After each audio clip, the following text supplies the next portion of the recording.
If you're struggling with your dog running away when they're off leash, give me just a few seconds and I'll show you exactly what to do.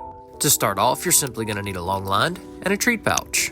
Now you're going to start giving the command when they're simply a few feet away from you, saying yes and rewarding whenever they listen, and using the leash to apply a little bit of pressure and maybe reel them in should they not listen. Gradually, you're going to work on getting further and further away with your long line. Once your dog's doing this easily, it's time to introduce the e-collar to transition this to a off-leash behavior.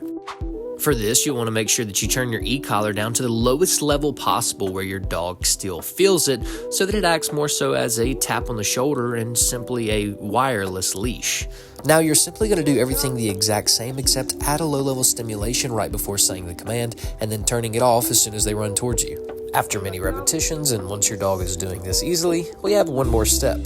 At this point, you're going to start slowly introducing more and more distractions for your dog, starting off at very low levels, working your way up to higher distractions such as this. Now, in this case, you're going to do everything else the exact same with the leash in one hand and the e-collar in the other. Only difference being, right before she gets to the end of the leash with that distraction out there, I'm going to say the command to make sure that she knows she still has to do it regardless of what's going on.